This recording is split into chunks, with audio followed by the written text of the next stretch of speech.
ஓடி விளையாடு ஓய்ந்திருக்கலாகாது.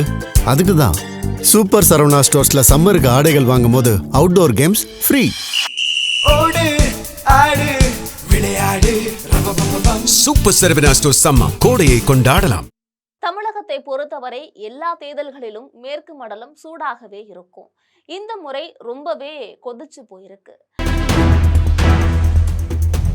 காரணம், திமுகவின் மேற்கு மண்டல தேர்தல் பொறுப்பாளராக செந்தில் பாலாஜி நியமிக்கப்பட்டதால் தான் அப்படின்னு பலர் சொல்றாங்க. இதில் என்னதான் நடந்தது என்பது குறித்த தகவல்களை தற்பொழுது விரிவாக பார்க்கலாம். கடந்த 2016 மற்றும் 2021 சட்டமன்ற தேர்தல்கள்ல கோவை மாவட்டத்தில் இருக்கக்கூடிய அனைத்து தொகுதிகளையும் அதிமுக கைப்பற்றியது. அதனால இந்த முறை எப்படியாவது கோவை மண்டலத்தில் இருக்கக்கூடிய 10 தொகுதிகளையும் திமுகவின் உள்ளங்கையில விளைவித்து காட்டுகிறேன் என்று திமுக தலைவர் மு.க.ஸ்டாலின் இடத்துல செந்தில் பாலாஜி அவர்கள் உறுதியளிச்சிருக்காராம். அந்த இலக்கை எட்டி பிடிக்கவே செந்தில் பாலாஜி மேற்கு மண்டல திமுக பொறுப்பாளராக நியமிக்கப்பட்டு மும்முரமாக கடுமையாக பணியாற்றினார். ஏற்கனவே கொங்கு மண்டலத்துல அதிமுகவின் முன்னாள் அமைச்சர்கள் எஸ்.பி. வேலுமணி, தங்கமணி மற்றும் பாஜகவின் அண்ணாமலை அதிகார மையங்களாக இருந்து கோவை மண்டலத்தையே கொதிக்க வச்சிருக்காங்க. மேலும் இதுவரை கரூர் தொகுதியில போட்டியிட்டு வந்த செந்தில் பாலாஜி முதன்முறையாக கோவை தெற்கு தொகுதியில போட்டி என அறிவிக்கப்பட்ட நாளிலிருந்தே அரசியல் களம் அதிர தொடங்கியிருக்கு. செந்தில் பாலாஜியின் பீசை பிடுங்குகிறேன் பார் என்று அண்ணாமலை வெளிப்படையாகவே சவால் விடுத்தாரு. அதே நேரம் அதிமுக அதிகார மையங்கள் எதையும் வெளிப்படையாக சொல்லாமல் செந்தில் பாலாஜிக்கு எதிராக காய்களையும் நகர்த்தி வருகிறார்கள்.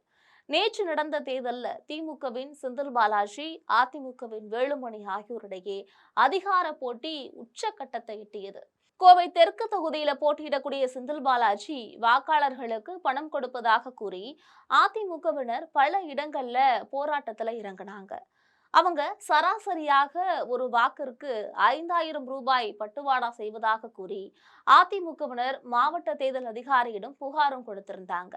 அதனால கோவை தெற்கு தொகுதி தேர்தலை ரத்து செய்ய வேண்டும் என செந்தில் பாலாஜிக்கு எதிராக போட்டியிடக்கூடிய அதிமுக வேட்பாளர் அம்மன் அர்ஜுனன் அவர்கள் நூற்றுக்கணக்கான அதிமுக தொண்டர்களுடன் சாலை மறியல்லையும் ஈடுபட்டாரு. இதனால கோவை களம் பெரும் பதற்றத்தோடு தான் நேற்றுக்கு இருந்துச்சு.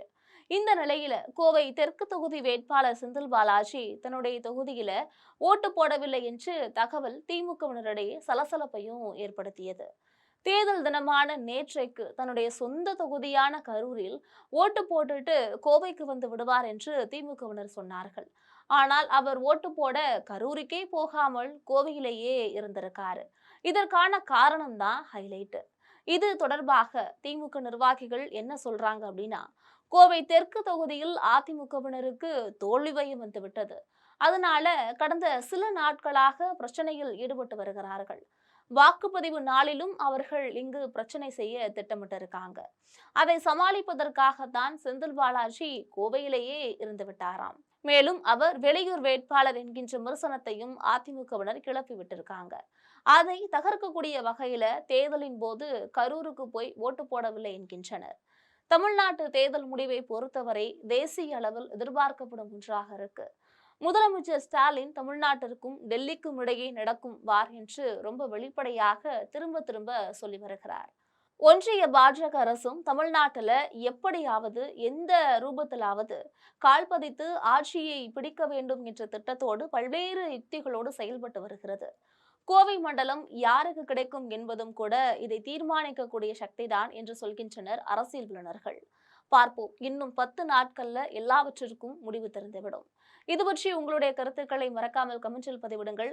இது போன்ற அரசியல் செய்திகளுக்காக எப்பொழுதும் இணைப்பில் இருங்கள் ஜிம் தொலைக்காட்சியோடு.